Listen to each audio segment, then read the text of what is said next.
క్షేమంగా నిన్ను మరి నడిపిస్తూ ఉన్నాడు. దీనిని బట్టి నీవు దేవునికి అర్పణ అర్పిస్తూ ఉన్నావా? కృతజ్ఞతాస్తుతి అర్పిస్తూ ఉన్నావా? ఆయన చేసిన మేలుని బట్టి ఆయనను నువ్వు గణపరుస్తూ ఉన్నావా? ఆయనకు ఒక ప్రత్యేకమైన స్థానం ఇస్తూ ఉన్నావా? ఆయనకు ఒక ప్రాధాన్యతమైన స్థితిలో నువ్వు నడిపిస్తూ ఉన్నావా?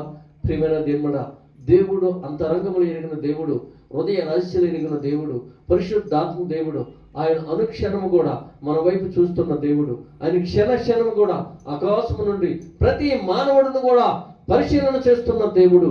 కాబట్టి సృష్టికర్త అయిన దేవాది దేవుణ్ణి, దైవ కుమారుడైన ప్రభుని యేసు క్రీస్తును ఆరాధిస్తూ ఉన్నప్పుడు ఆయనకు ఒక ప్రాధాన్యతను ఇచ్చి ఆయనకు కృతజ్ఞతాస్తుతి అర్పించి క్షణము కూడా ఆయనను జ్ఞాపకం చేసుకొని ఆయన నీ హృదయంలో నీ అంతరంగంలో ఆయన భద్రపరుచుకొని ఆయన సన్నిధిలో నువ్వు స్థిరత్వము కలిగి నమ్మకము కలిగి విశ్వాసముతో ఉన్నట్లయితే ప్రియమైన దేవుడా, ఆయన నీ జీవిత ప్రయాణంలో ఏ కొదువు లేకుండా